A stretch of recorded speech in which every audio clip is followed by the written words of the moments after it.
Welcome to Keep What You Earn, your judgment and jargon-free zone for entrepreneurs of all levels. Get ready to learn how to scale your business, save money in taxes, and create a business that grows your wealth. If it feels like the financial side of business is like eating your vegetables, well then think of this podcast as the ranch dressing to make the process a little more enjoyable. My name is Shannon Weinstein. I'm a CPA and business owner on a mission to simplify money and empower others through knowledge. I hope this episode inspires you to take action, but remember that the information we share is for educational purposes only and is not individual tax advice. Now that we got that out of the way, let's start the show.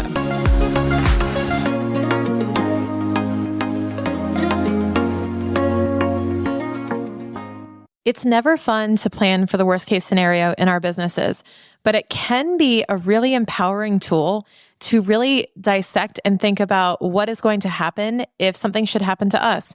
Now, it's all about keeping control. It's all about maintaining security, peace of mind, and knowing that everything will be handled exactly as you want it to because you put it out there in terms of what your wishes were.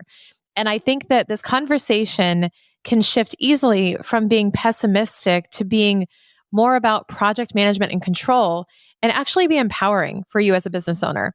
And today on the show, I'm welcoming on Julee Yokoyama. Now, Julee is a risk management consultant, a project management professional, and an end-of-life doula. Needless to say, she's a planner who does her homework and helps service-based entrepreneurs do the same by organizing and protecting their business operations. The results being peace of mind, operational efficiency, business growth, and overall fulfillment. She has 15 years of consulting experience with both corporate and small business settings. She guides and supports her clients through the tough conversations around risk management and succession planning so that the mission critical aspects of their businesses are covered so that they can actually have peace of mind knowing that things are handled. And in today's episode, we're going to unpack how you can do that as an entrepreneur. We actually go into great detail about being a solopreneur and the things that you can be doing right now. And quite frankly, you'll hear me talk about it in the show that I'm going to implement some of these steps myself because it's never too early to start thinking about the future, even if you feel like there's not a ton at stake. There's more than you think there is, and there's a lot of things to consider. So let's dive in and hear from Julee. Hey, Julee, welcome to Keep What You Earn. Hey, glad to be here. And would you just say hello to everyone listening and let them know who you are? Hi, guys. I'm Julee. I am a small business operations consultant. I specialize in risk management. And basically how I describe what I do is I help business owners answer the question, what happens to your business if something happens to you through succession planning? Now, we've talked about this a little bit on the show before, guys, but there's all these different terms, right? Succession planning, continuity planning, contingency planning. And it honestly all sounds very like legalese and a little bit advanced and a little bit complicated. Could you just help our audience understand a bit what these terms mean, if they are different, and how they should be thinking about them as business owners? Yeah, so I try to simplify it as much as possible because oftentimes the only times people are really thinking about these terms are if they had worked in corporate before, or maybe they are project managers, et cetera. So contingency planning is kind of the umbrella term. It's basically your plan B. If something's going off track from the original best case scenario plan, then these are proactive plans you have in place to manage how you need to pivot and the actions to take. So those are plan Bs. And then within contingency planning, there are like sub plans. So continuity planning, in my mind, I like to think of that as it's continuity. So you're trying to maintain the status quo in some way. So whether you're thinking about going on vacation and you want operations to continue despite your presence, then you're going to think about delegation strategies or maybe batching in advance or things like that. But those are continuity strategies that you're going to do to keep the business flowing as usual. And then succession planning, that is simply defined. It's any change in roles and responsibilities or availability in the business. And then it's also a way for the owner to communicate their intentions of what they'd like to see in the future. So succession planning and continuity planning can kind of overlap in the way that I serve it up to business owners because we have, as small businesses, micro businesses, solopreneurs, whatever, we have limited time, we have limited resources, and we need to, if we're going to invest in planning or anything, we need to make sure it's working for us as much as possible. And so I combine the concepts And through my brand project CYA, we create succession planning that looks both how it can delegation strategies that can serve you now and temporary change scenarios, as well as looking at the future and the vision ahead, and CYAing like in case unexpected scenarios like death and, incapacitation, those worst case scenarios we don't like to talk about, but I'm also a certified end of life doula. So I have a leaning toward let's normalize the conversation of our mortality and the impermanence of just existing on this planet. So I always try to infuse that awareness and like, let's talk about it. It's okay to talk about it. Yeah, it's always a possibility. And I think that if we can just entertain the idea that these are all possibilities and we have the plan for them, it just releases stress and a lot of anxiety around these things from happening and a lot of the fear around it. And you mentioned too, like, succession planning and continuity planning and all of that. A lot of people think about this toward their quote unquote end of life of their business or themselves. They think about this stuff when these problems become more real, right? When they become more kind of in the scope of the horizon, like, oh, this is a very big possibility for me. And a lot of people don't think about it before then because it's kind of this distant concept. It's a little abstract for people to understand. So I love that you phrase it contingency planning as just kind of planning for the what if, it's different what ifs, even if it's a vacation, right? It's about how do you create the structure in your business to serve that? What are some of the ways, like if you had to give examples, I know you just mentioned like the delegation was a big thing. So I want to dig into that, right? What are some of the examples of implementing this type of planning in your business on a day-to-day basis? Yeah. So I think all of it, I talk about it as like creating your ultimate delegation playbook. So I look at all of this because delegation is going to probably be part of any planning you do in some capacity. And so I like to look at it as the delegation playbook. So if you can't expect that things will always be the same, that you're going to have the same amount of energy, just like people that are in the kind of 9-to-5 career path, nobody wants to be in the same role forever. And this is the same for business owners. We don't want to have the same roles and responsibilities in our business. We also maybe don't want to pursue the same business forever. So we have to be kind of thinking about, and something I've been talking about on my podcast right now is mission, vision, and values. And those being really foundational pillars for the business because they not only ground you and what are you doing now and why are you doing it, but also like where are you trying to go and what do you aspire to? And then the values around like what are your core beliefs and that kind of tether you to the other statements. And so when you're starting to think about the future, you need to be thinking about the future, I guess. And it's shocking how many people maybe daydream about it here and there, but they never materialize it and document it. And those things really work with succession plans and contingency planning. And so keeping in mind that change, you're going to want to change. You can look at scenarios as temporary or permanent change. And I like to also have my clients look at expected and unexpected. So it's almost like a kind of a framework of buckets, right? And expected and unexpected at the top. And then each of those buckets has permanent and temporary underneath them, and just kind of brainstorm what are the types of things. It could be temporary, expected could be vacation, sabbatical. Maybe you're starting to feel some burnout approaching. You don't want to get to the point where you can't even like turn your computer on without feeling like intense dread. There could be caregiving. Like in my story, and why this is really important to me and why I started to focus on this type of work is because in the last decade, some of that time I was in 9-to-5, some of that time I was in my own business, but I had 4 incidents where I had to drop everything and go caregive loved ones that were dying or were having like intense illness. And you take your computer with you thinking like, oh yeah, when I have breaks, I'll like be able to do some work. And no, the moment you open your computer, somebody needs something. And in those situations, I had no plan and things had to come to a halt. And so you can think about those kinds of scenarios. And those are things that you can kind of see coming a little bit. But then there's unexpected things like accidents and injuries. I've had, a client thrown from a horse and it wasn't even like, and she had to have emergency surgery and she couldn't walk for 8 weeks. And it wasn't the injury that kept her from being able to work in her consulting business. It was the depression of not being able to function in her life day to day the way she's normally used to, and having to be dependent on her spouse to do things for her. So that like mental health can kind of get into it. And after, 2020 to 2022, those were tough years for us. And a lot of business owners have had a lot of repercussions from that. And so it's kind of shifting the like, shit's going to happen. And do you have things documented? Are you the primary knowledge holder in your business? And Yep. in those situations, I couldn't ask for help because everything was in my head. Everything was organized in systems only I understood. There was no way to effectively provide access and awareness to empower anybody to support me. And so even if somebody is like, how can I help? It's such an overwhelming question.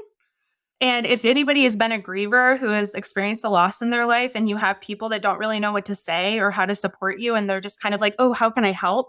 It can feel like such an overwhelming question to answer. And so in your business, if you aspire to delegate or not do certain tasks in your business, it can feel really overwhelming to think about how you could hand that off if you have no system or anything established or started, or you don't understand how to begin that delegation strategy process. So I might not have answered your question, but You did. I think you did. Yeah. Yeah. And the key here is the delegation, but also I want to talk about like, I feel like there's multiple dimensions to the contingency planning broadly, which one is kind of the people side, right? Like who's going to handle the task stuff. But like there's also, because I mean, this is keep what you earn, right? We do talk a lot about money here. How much do you go through with clients on like, do you have cash reserves? Do you have emergency funds? Do you have like the preparation that you need in case the unexpected happens? That's part of it too, right? Yeah. Yeah. So we do some organization. So one thing I do is I have like, I depending on the capacity of service we're working on, I create an org chart for them or show them how to do so to get a full perspective of what's happening in the business. In that process, we can start to identify where there's inefficiencies and expenses, as well as they can see where their name is in all the roles in the business. And then they can start to get the wheels turning on what delegation could look like, depending on what they're kind of stuck on there. But yeah, and then I have this, I call it the business handbook. It's this fillable PDF I created. It's like over 30 pages, but it literally helps them document everything about their business affairs. And when they're going through that process, they can start, when they get to like insurance and then they get to the accounting and the expenses and all that, they can start to, it's almost kind of an audit process where they can start to see where, their systems just maybe aren't working, from a money perspective, aren't the smartest strategies, but also it sets up, one of the things that's at the top of the document is assigning your emergent, like, I call it something different, but essentially it's your emergency contact for the business. So assuming that, potentially the executor of your affairs would be, let's say, a spouse or a family member who is not related to the business at all, then they're going to have no idea what's going on. They're not going to have any idea of the value in the business. So I think that's another component of this is you need to be clearly communicating, whether it's in writing in like an organization structure like this or verbally telling people where there is value in the business. It could be the domains. It could be, it could be the IP has value, whatever. But if other people don't understand that, then they're not going to be able to inherit that value later.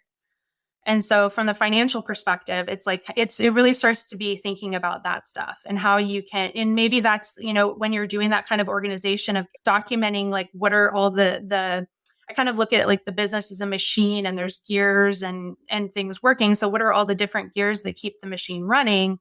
You're documenting what all of that stuff is so that people know how to, maintain it moving forward or to break it apart and decommission it. But they also understand what has value. And I've heard, and so maybe that's when you're doing this process, getting a formal valuation of the business as it stands now to articulate the value. But then that is also information for the business owner now to utilize and thinking about like, oh, where can I leverage my strategies to increase value in other places and set my, my loved ones or my business partners or, whoever up for success for whatever the desired future outlook is. Yeah. And you mentioned documentation being key, right? And I personally, I'm an advocate for like nothing verbal. So there's nothing misunderstood For or, sure. misconstrued to somebody else's favor. I'm like, put it in writing, but document sort of all of this. And it doesn't have to be super formal, right? Like you can create your own sort of, you just mentioned like something with the emergency contact of the business. Here's what needs to happen, or here are the key things. Here's where the keys are. Here's where the passwords are. Like, again, keeping this very secure, but also what are some of the ways that people can document this, like actually implement it? Is there some type of a plan, a template, something that people can use to help prompt them? Yeah. I mean, this is basically fundamentally what I do with my clients. I give them templates and resources and structure to organize their affairs. But to your point of what you said before, like that document I was talking about, you do not include passwords, account numbers, PIN numbers, security question answers, that stuff. I talk about how to think about storing that stuff elsewhere for people, whether that be using password management tools like LastPass, iPassword, things like that. But it needs to be secure. It's not something you just ditch everything out and put it on your Google Drive. Yeah. But yeah, it's like I recommend having a system that works for you if you're developing your succession plan. Like there's different formats of how you can articulate that. Like you could do documentation, like a doc, or you could do a spreadsheet where you have columns that it's like, and then kind of getting into what would be in a plan. It would be, if we were doing like spreadsheet style, it would be the scenario, the actual like scenario. Then it would be, what is the trigger event? So what is actually the thing to help your team or whoever would be taking action understand that when something like this happens, that's when this particular plan gets activated. And then it becomes who's involved. So like who's part of the succession team, and then also separately identifying who is responsible. Who is the primary person responsible for the execution of this plan? And then it's what is impacted? What are the parts of the business that are specifically impacted by this scenario?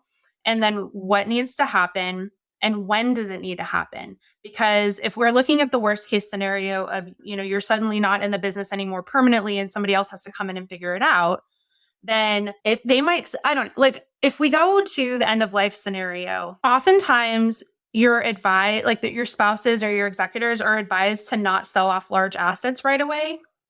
And so, don't let your emotions like make you do impulsive things. And so sometimes you're advised to not sell the house for at least a year or things like that. But when it comes to the business, there can be a lot of risk of inaction. And I partner with an exit advising agency. And I was talking to them the other day and they were telling me a story about a client that came to them. Her husband had passed. He had a dental business. And she was coming to them like 6 months later, and she had referred clients out elsewhere, and there weren't other dentists in the practice. And so it was just like, but it was because of the waiting and the sitting around and not keeping the business operating and money coming in, the value of the business had essentially kind of gone away. So we need to be clear in communicating to the people that need to take action when it needs to happen as much as what needs to happen. Yeah, very true. And I think that although we don't want to be pessimistic about these outcomes, we have to plan for them and make sure that we're actually, if this were to happen, what would happen? It's as simple as like for me, right? If let's say my business, I'm going, Lord, my husband doesn't know how to run an accounting firm. I mean, he could probably figure it out, but he doesn't know how to run like a CFO practice and even then I have a lot of contractors, right? I don't have a lot of employees. Mm-hmm. So it kind of disintegrates there because it's like, well, who's going to run it? You were kind of at the hub of it. And especially for those solopreneurs listening who don't have a lot of delegation ability, like they don't have employees or that's just really around them. Have you advised any of them? And, what are the things that they can install if they don't have a big team to create some type of robust plan? Yeah. And it's interesting, and I've been evolving my message and things over time because it's an interesting line to ride because I work with a lot of businesses of that size. I work with businesses of all size because really small business is like 0 to 400 employees. So it's like the range is pretty broad, right? But I have a soft spot for the solopreneur And they often don't see the need for this type of planning because they're like, it's just me. And a common story I hear is if I die, the business just ends, like it evaporates magically and nothing has to happen. But really it's, like I said, it's a machine. If you're accepting money, if you're serving clients, if you even have contractors systems, at all, automations, all the stuff that's running. Yeah. Like if you're not addressing anything, then expenses are going to continue to be incurred, especially if there's auto pays happening. And so it's going to be draining the value and potentially throwing the business into debt, thus the heirs in debt. And, if you have team members, whether they be employees or they be retainer contractors, those are human beings that this is income that they've been counting on as part of, and they were invested in the business in some way. So if they're not being communicated to and they're just being kind of left in the dust, we care about our businesses. We care about the people that we're working with. We care about serving our clients. And so thinking about I even have emergency script templates for different scenarios that my clients can utilize of just how what to put on social versus what to send to clients just to notify them, even if it's just an absent that they're I'm going to not be around for a little while, but then they're, maybe they're in a grief state and they can't really think to articulate an email. So I try to make it easy for them. But again, their family members could do that or a business manager or somebody, they're not left in the dark. So there's all of these things that need to be addressed and dismantled. And so to be able to document all of that, you're setting up for that worst case scenario. But I always have people start there because the work you do there is going to serve you for setting up and making it so much easier to do any other delegation scenario. You think about wanting to do a trip to Europe with your spouse or your friends or whatever, and it suddenly becomes more possible to see the path of what you need to do to take that time. And then if you're creating something like that, you aspire to take a month off or something like that, it can seem overwhelming to actually execute it. But then I recommend test it on a week. Take a week off and have your team execute or, whoever execute, or just test the strategy of batching in advance or reducing the scope of what you're actually doing in those weeks. Yeah. And you mentioned the speed of response. Right. And being able to kind of respond quickly and okay, you post on social. It's almost like a press release thing, that comes out. It's all right, everybody. And what's interesting is this made me think of this. And it wasn't until we had this conversation, right, that I went, oh my gosh, we live in such a world of immediate response time where we are expected to take immediate action. Because I'm thinking, what did we do before the internet? You had to wait for the obituary to come out to find out your boss died. I don't know. What did we... What did we do? Read the newspaper? Oh, look what happened to Frank. What did we do? And I'm going, wow, okay. But in the day and age that we live in now, that there's so much expectation we have of ourselves and of each other that, quite frankly, Courtney, who's probably editing this, she's my COO. She's I don't hear from you in 2 days. I'll send a search party. I don't know what's going on, right? People are used to getting these immediate responses. And it's kind of if something were to happen to me, it's a great question of going is there a document? Is there something somewhere that I can give my husband and go, hey, the orders are over here if you need them. And it says okay, step 1, call this person. Step 2, call this person or do this or post this or email these clients. It's I am kind of a solopreneur, but you've got me thinking now, this is actually really a good step to go through the steps of what you have to unravel that you've built. Right? The step by step, you said, the auto pay. Didn't even think of that, right? Here I am probably racking up thousands of dollars in expenses on my credit cards on auto pay. Nobody knows how to log into my credit cards to pay them. So now it's just going to rack up a ton of debt and make a huge headache for my husband if that were to happen to me. So I'm going, wow, this is actually a really good idea. And the risks, I would say, are even higher for solopreneurs because I talk to so many and it blows my mind. And sometimes it blows other people's minds because they will work with larger businesses. And so when I was telling somebody the other day about how common it is that the spouse doesn't even know how to access the bank account to the business. Yes. And then it might even be questionable. Are they actually listed as a beneficiary on the accounts? Because I know in previous episodes, especially the estate planning episode, which was fantastic that I listened to, of thinking about at minimum, can you make sure the beneficiaries with the institutions that hold these accounts are accurate? Right. And, because you're setting up whoever has to come in and clean up the, and address the business. Like, if they can't access your phone code, because so many things are now two-step authentication, or they don't know your email address, then it doesn't matter if they have access to your LastPass and the passwords, because those accounts are going to then say like, hey, log in and get the authentication code I just texted you or emailed you.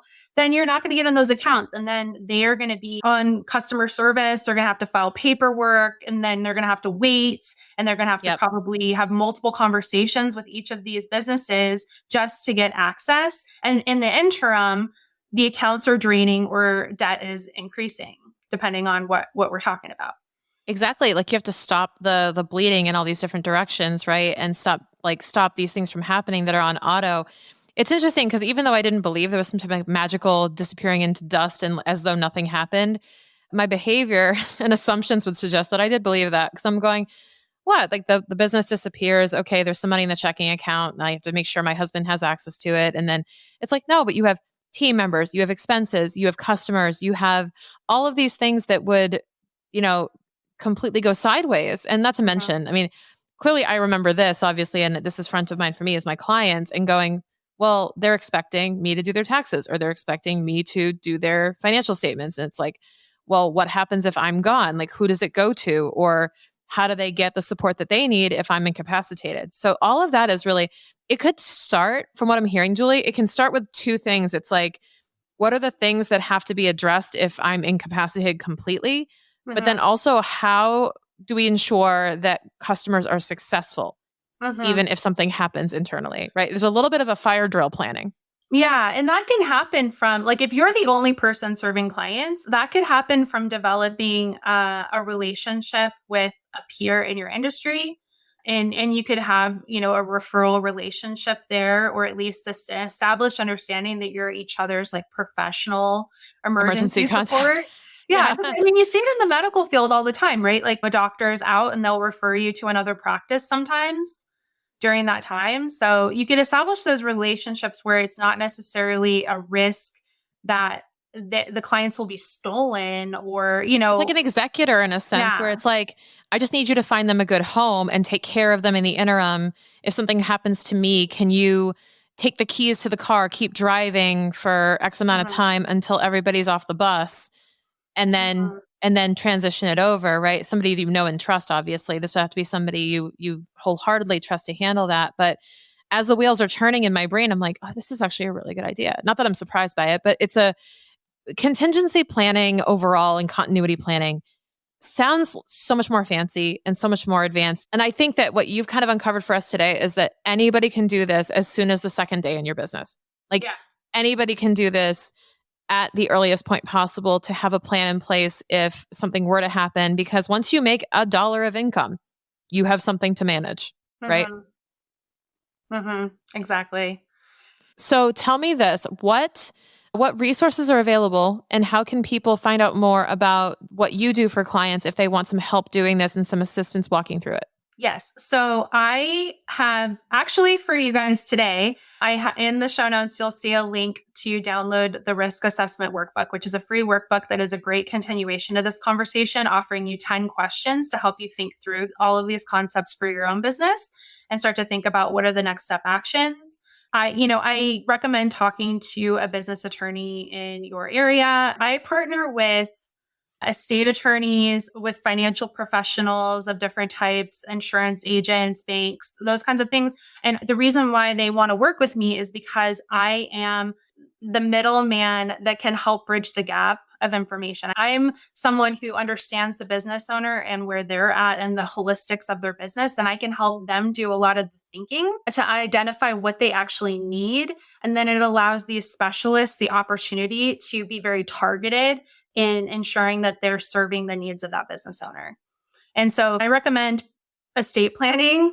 If you have assets, if you own homes, if you own anything, I mean, you already own a business, so that already creates the necessity for it. But yeah, if you own anything else, If you have family and there's a legacy, especially if there's any complications with family dynamics and you're very specific about who you want to receive certain things, then you have to get it in writing and legal, you get the legal stamp on it to ensure your wishes are going to be carried out. And so the succession planning support that I provide is providing the framework, the guidance, and all the tools and resources to help you get that initial thinking and understanding how to do delegation strategies that serve you now, as well as that future state, whether it's you're trying to sell your business in the future or whatever. All of these things, especially the long-term permanent change, all of those are things that you need to be thinking about years in advance. Because especially as a service provider, if you have aspire to sell your business, that's a really complicated conversation, and you have to set your business up in a certain way that you personally in your brain is not the only intellectual property that has value.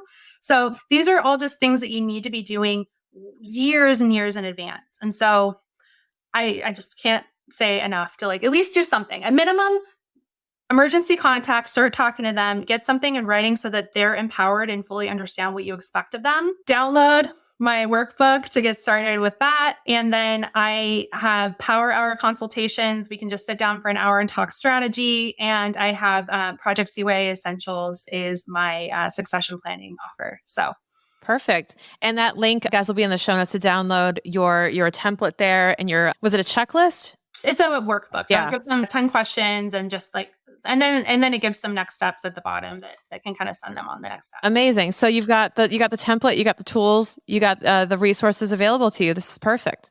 Yeah.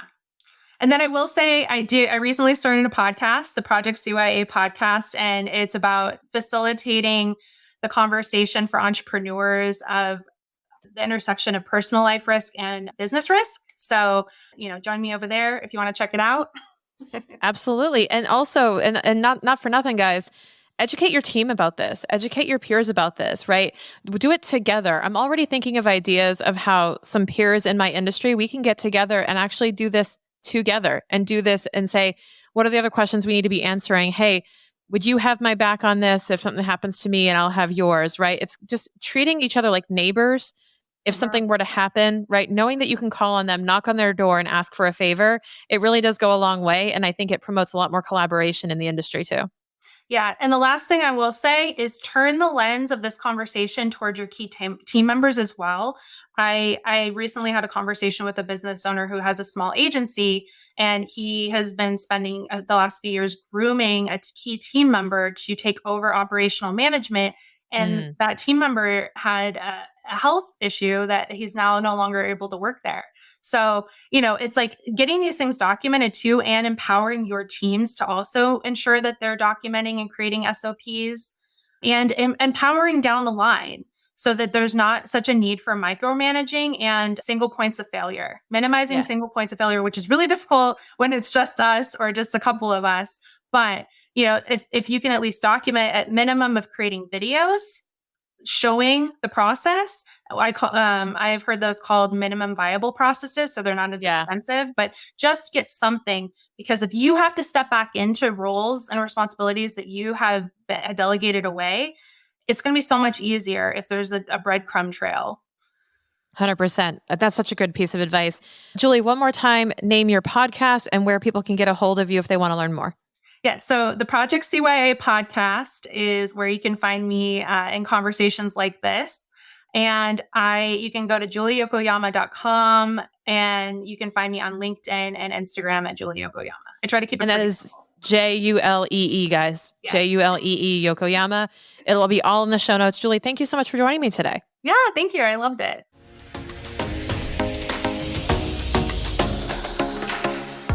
If you're an entrepreneur who's just starting out, it can be overwhelming to think about all the responsibilities you have when it comes to financial management and taxes. Even if you've been binging this podcast, implementing all of it can be really stressful if you don't have a clear list of action steps and know exactly what you should be doing right now. Luckily, we organized all of this for you in the Business Financial Quick Starter. This is your one-stop shop for beginning steps of entrepreneurship so you can build your business confidently from day one. This is not me teaching accounting, no way.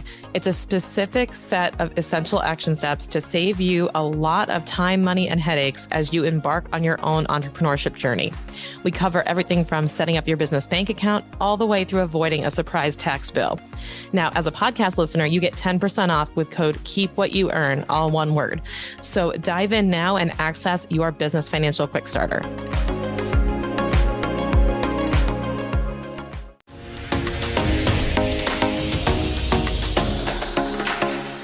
Thank you so much for listening. If you enjoyed this episode, please leave a rating and review on your podcast platform. This small action goes a long way for podcasters to get our message heard by more business owners just like you. Be sure to check out the show notes for links to information about our guests and ways to get in touch with me. We'll see you on the next episode.